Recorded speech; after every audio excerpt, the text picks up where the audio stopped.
जो 2017-18 जिसके आधार पे हमारे 135 करोड़ रुपए बैंक अकाउंट से छीन करके ले गए, हमने वो दोनों सिर्फ एनालिसिस करी। देश जान गया है कि इलेक्ट्रल बॉन्ड घोटाले से भारतीय जनता पार्टी ने करीब 8,250 करोड़ रुपया चंदा इकट्ठा किया है। हमने विस्तार से इस पर चर्चा की है पिछले कुछ दिनों में। जो 4 रास्ते अपनाए गए हैं बीजेपी द्वारा। पहला रास्ता था चंदा दो धंधा लो, यानी कि प्रीपेड घूस। दूसरा रास्ता था ठेका लो चंदा दो, यानी कि पोस्ट पेड घूस।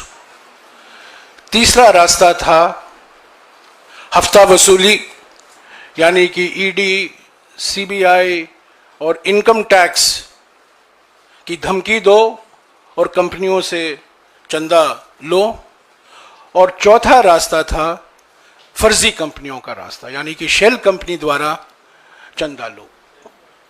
ये इलेक्ट्रल बॉन्ड घोटाला सुप्रीम कोर्ट ने कहा है यह संविधान के खिलाफ है, यह गैर संवैधानिक है। आज एक और सनसनीखेज खुलासा करने वाले हैं हमारे कोषाध्यक्ष अजय माकन जी, जो आपको बिल्कुल साफ तरीके से दिखाई देगा बीजेपी की क्या रणनीति है। 2024 के चुनाव के संदर्भ में कैसे विपक्ष की पार्टियों को निशाना बनाया गया है और खास तौर से कांग्रेस पार्टी को आर्थिक रूप से अपंग करने की खूब प्रयास हो रही है। पर हम डरने वाले नहीं हैं। अजय माकन जी ने जो अभी वो खुलासा करने वाले हैं, उन्होंने काफी गहरा विश्लेषण किया है और ये सब जानकारी इलेक्शन कमीशन के वेबसाइट पर उपलब्ध है।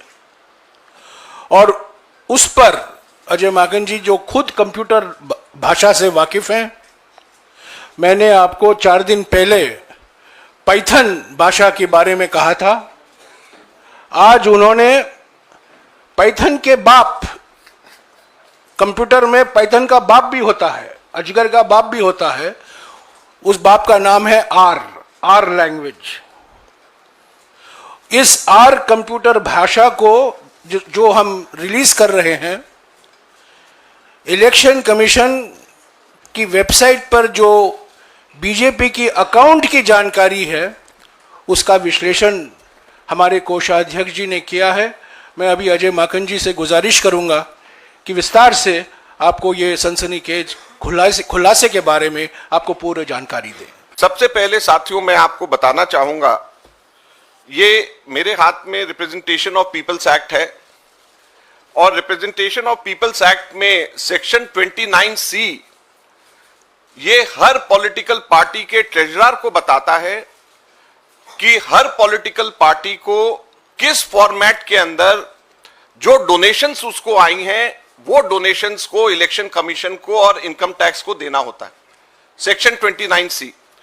और जो एग्जेम्पशन मिलती है, इसका सेक्शन 29C का सबसेक्शन 4 ये कहता है कि where the treasurer of any political party or any other person authorized by the political party in this behalf fails to submit a report under subsection 3, then notwithstanding anything contained in the Income Tax Act, such political party shall not be entitled to any tax relief under this act. तो कोई भी exemption लेने के लिए इस जो prescribe format इसके अंदर है, उस प्रिस्क्राइब फॉर्मेट में अगर कोई भी वायलेशन होती है, जो ट्रेजरर अगर उसको करता है तो उसको एग्जेम्पशन उसकी विड्रॉ हो जाती। और इसके अंदर जो सेक्शन 29C के अंदर जो परफॉर्मा है, ये परफॉर्मा फॉर्म नंबर 24A है। ये दोनों की दोनों चीजें 29C और परफॉर्मा जो फॉर्म 24A है, ये हमने बैकग्राउंड नोट सर्कुलेट किया है, आप लोगों के फोन में अभी तक के आ गया होगा, उसमें दोनों की दोनों चीजें हैं। तो आप लोग अगर इस पे भी ध्यान देंगे तो वो आपको मिल जाएगा, उसमें कोई आपको चिंता करने की बात नहीं है। इसके अंदर जो मुख्य बहुत बेसिक चीजें मांगी गई हैं कि कोई पॉलिटिकल पार्टी बताए कि किससे उसको डोनेशन, नाम बताए कि किसने उसको डोनेशन दिया, और उसका एड्रेस बताए कि किसने उसका डोनेशन दिया, और अमाउंट बताए कितना डोनेशन दिया, और यह बताए कि चेक में दिया, आरटीजीएस में दिया, और 20,000 से ऊपर जिन लोगों ने डोनेशन दिया है उसका इसमें जिक्र करना होता है। और जो वो इनकम टैक्स डिपार्टमेंट को और इलेक्शन कमीशन को जो पॉलिटिकल पार्टी देती है, वो पॉलिटिकल पार्टी जो देती है इलेक्शन कमीशन उसको अपने वेबसाइट पे डालती है। हम लोगों ने पिछले 2 साल में इलेक्शन कमीशन ने जो वेबसाइट में डाला, और जो 2017-18 जिसके आधार पे हमारे 135 करोड़ रुपए बैंक अकाउंट से छीन करके ले गए, हमने वो दोनों सिर्फ एनालिसिस करी। तो ये इस प्रकार से जो ये फॉर्म है, ये फॉर्म आपको इलेक्शन कमीशन की वेबसाइट पे हर पॉलिटिकल पार्टी का मिलेगा, हर पॉलिटिकल पार्टी का। और जो हमारे सिर्फ 14 लाख की वायलेशन के ऊपर 135 करोड़ रुपए 2017-18 के अंदर बीजेपी की इनकम टैक्स डिपार्टमेंट ने हमारे से छीने, मैं बताना चाहता हूं कि 2017-18 के अंदर बीजेपी ने 1297 लोगों के डोनेशन जिन्होंने दिए हैं, उनका कोई एड्रेस, उनका कोई पता नहीं दिया, सिर्फ नाम लिखा और छोड़ दिया, उसका कोई पता नहीं दिया। पता इसके अंदर नाम और पता दोनों देना है। और कुल कितनी राशि? 42 करोड़ रुपए की राशि, 42 करोड़ के लोग की राशि के बारे में कोई अता पता नहीं है कि वो आदमी जो है कहां रहता है, क्या पाकिस्तान में रहता है, क्या किस जगह पे हमारे देश में रहता है, उसका एड्रेस क्या है। और ये क्लियर वायलेशन है। इनकम टैक्स ने ये 42 करोड़ की वायलेशन पे तो आंख पे पट्टी लगा ली, और मात्र 14 लाख रुपए के हमारे केवल 23 लोगों ने, जो भी हमारे मेंबर ऑफ पार्लियामेंट थे, हमारे एमएलए थे, केवल 23 लोगों ने जो पैसे हमारे कैश में डिपॉजिट कराए, बाद में हमने उनके नाम सब, पैन नंबर सब उनका बताया, उसके बेसिस के ऊपर हमारे 135 करोड़ छीन करके ले गए। लेकिन जो 42 करोड़ रुपए, 42 करोड़ रुपीस जो बीजेपी ने, जिसका पता भी नहीं बताया, उनके बारे में एकदम चुप बैठे हुए, कुछ भी नहीं किया। 1297 लोगों का पता नहीं बताया, 1297, 1297, और 92 लोगों के तो नाम भी नहीं है। डोनर्स की लिस्ट है और 92 लोगों का नाम और पता, नाम ही नहीं है कि ये 92 लोगों का नाम कौन सा है। अजय माकन है, जयराम रमेश है, अजय कुमार है, वो नाम भी नहीं उन्होंने उसके अंदर लिखा। 92 लोगों का,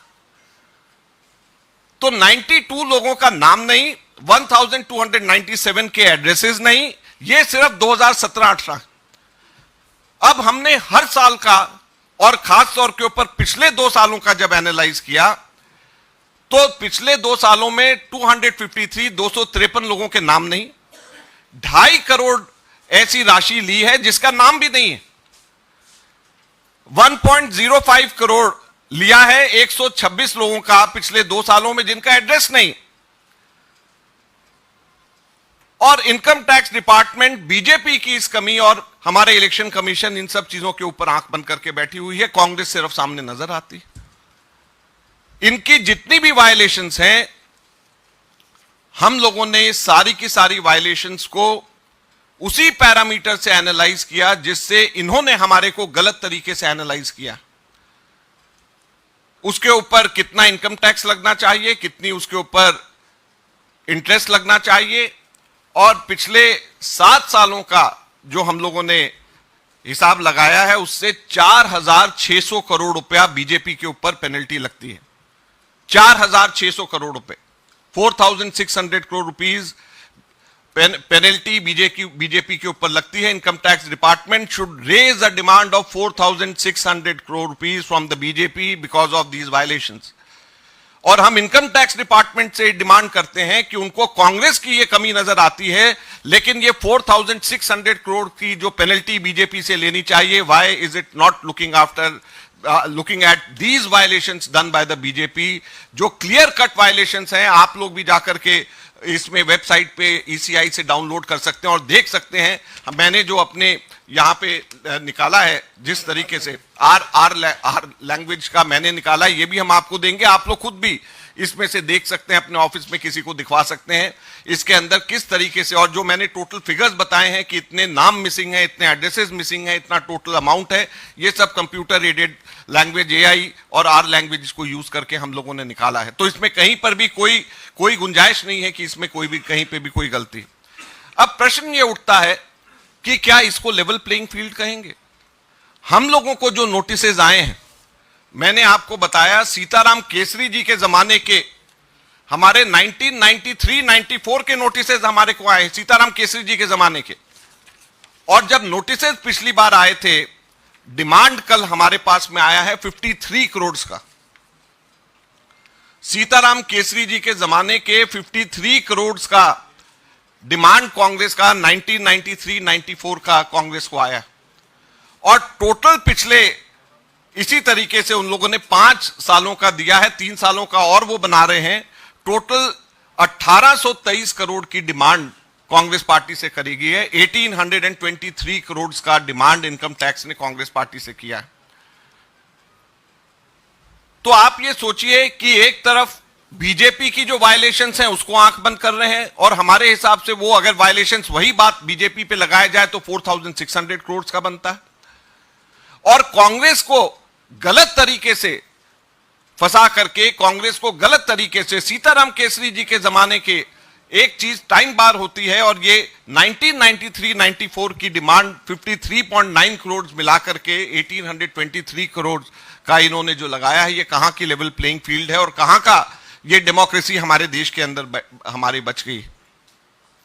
हमारे यहां पर जो डिमांड रेज करी गई है वो इस बेसिस पे करी गई है कि 5 साल पहले कुछ डायरीज जो हैं चलानी डायरीज के नाम से रिकवर हुई थी। उन डायरीज के अंदर कुछ एंट्रीज हैं जिसके बेसिस के ऊपर कांग्रेस पार्टी के ऊपर ये सारी डिमांड रेज करी गई।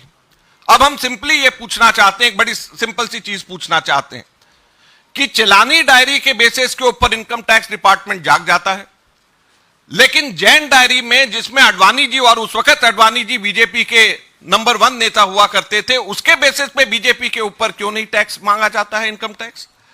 येडुरप्पा डायरी के बेसिस के ऊपर, डीके शिवकुमार की डायरी के बेसिस के ऊपर टैक्स मांगा जा सकता है कांग्रेस से, लेकिन येडुरप्पा डायरी के ऊपर जो बीजेपी के लीडर्स को जो पैसे दिए गए हैं उसके ऊपर इनकम टैक्स आंख बंद कर लेता है।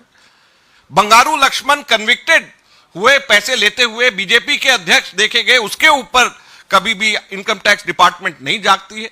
जब वो पीछे के केसेस खोल रही हैं तो बंगारू लक्ष्मण के टाइम के ऊपर क्यों नहीं खोले गए? येडुरप्पा डायरीज के ऊपर क्यों नहीं खोले गए?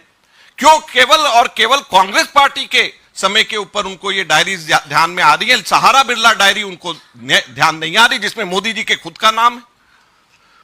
तो सहारा बिरला डायरी जिसमें मोदी जी का खुद का नाम, उसको नजरअंदाज। जैन डायरी जिसमें अडवाणी जी का खुद का नाम, उसको नजरअंदाज। येडुरप्पा डायरी जिसके अंदर तमाम बीजेपी के नेताओं को पैसे दिए हुए हैं, उसको नजरअंदाज। तो केवल और केवल कांग्रेस पार्टी को तंग करने के लिए, कांग्रेस पार्टी के ऊपर इस बात को उठाने के लिए क्यों यह किया जा रहा? तीसरा जो सबसे मुख्य प्रश्न इस बात पे हम लोग उठाना चाहते हैं, टाइमिंग पे। ये 2019 के अंदर ये डायरी निकली, आज जाकर के इलेक्शन के टाइम पे इलेक्शन नोटिफाई हो गया, आज जाकर के इन लोगों को डिमांड रेज करना याद आ रहा है। पहली बार अब जाकर के कल शाम को इन्होंने डिमांड रेज किया जब इलेक्शन नोटिफाई हो गया है। क्यों? क्या इससे पहले 5 साल कभी भी ये लोग डिमांड रेज नहीं कर सकते थे? अब क्यों डिमांड रेज कर रहे हैं? तो ये सारी की सारी बातें बड़ी स्पष्ट ये बताती हैं कि कैसे इनकम टैक्स आंख बंद करके एक तरफा बीजेपी की कमियां उनको नजर नहीं आ रही, उनके 4,600 की पेनल्टी उनकी नजर नहीं आ रही, जो एकदम साफ स्पष्ट नजर आता है। उनके 42 करोड़ की वायलेशन नजर नहीं आ रही, हमारी 14 लाख की वायलेशन के ऊपर 135 करोड़ रुपया हमारे से ले लिया।